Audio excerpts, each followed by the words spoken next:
नमस्कार, आप देख रहे हैं संवाद लाइव और मैं हूं कनिका शुक्ला। आज की खास पेशकश में हम बात करेंगे उस नाम की जिसे आज देश दुनिया का हर व्यक्ति जानता है, जिसे लीडर्स ऑफ द लीडर के नाम से भी सराहा जाता है। जी हां, हम बात कर रहे हैं हमारे प्रधानमंत्री श्री नरेंद्र मोदी जी की। भारतीय राजनीति का वो नाम जिसने अपनी कर्मठता और नेतृत्व क्षमता से देश की दिशा बदल दी। आइए जानते हैं उनके जीवन के अहम पड़ाव। प्रधानमंत्री नरेंद्र दामोदर दास मोदी का जन्म 17 सितंबर 1950 को गुजरात के वाडनगर में एक साधारण परिवार में हुआ था। मोदी का बचपन संघर्षों से भरा रहा। उन्होंने अपने पिता के साथ रेलवे स्टेशन पर चाय बेचने का काम किया, लेकिन उनका सपना हमेशा राष्ट्रीय सेवा से प्रेरित होकर देश के लिए कुछ कर जाने का था। इसी के चलते बहुत छोटी सी उम्र में ही नरेंद्र मोदी राष्ट्रीय स्वयंसेवा संघ आरएसएस से जुड़ गए, जहां उन्होंने अनुशासन और नेतृत्व के गुण सीखे। आरएसएस के माध्यम से उनकी राजनीतिक यात्रा की नींव पड़ी। धीरे धीरे वे भारतीय जनता पार्टी में शामिल हुए और अपने संगठनात्मक कौशल से पार्टी के भीतर पहचान बनाने लगे।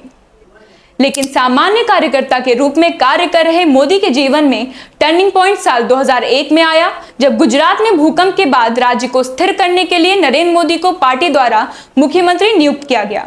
उनका प्रशासनिक कौशल और विकास की दिशा में उठाए गए कदमों ने उन्हें एक सक्षम नेता के रूप में स्थापित किया। उनकी वाइब्रेंट गुजरात पहल ने राज्य को आर्थिक दृष्टि से मजबूत किया। हालांकि उनके कार्यकाल में हुए 2002 के गुजरात दंगे ने उनकी छवि पर काली पोत दी, जिसका जिक्र आज भी उनके विरोधियों द्वारा किया जाता है। लेकिन इन सब के बावजूद भी मोदी लगातार गुजरात के मुख्यमंत्री के रूप में 3 बार चुने गए।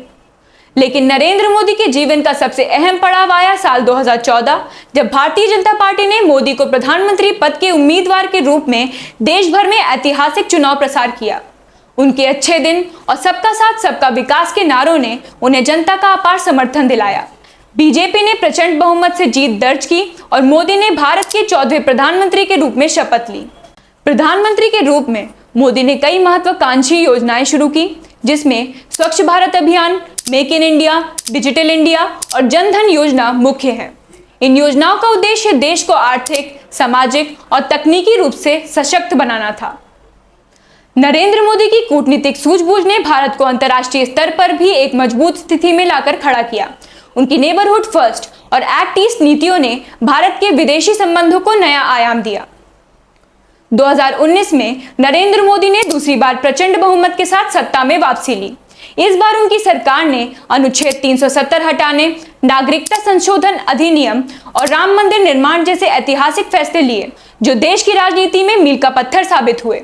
इस दौरान उनकी सूझबूझ और कार्यशैली के दमखम से ही देश ने कोरोना महामारी से भी लोहा लिया और जल्द ही वैश्विक स्तर पर आर्थिक स्थिति को पुनः मजबूती प्रदान की।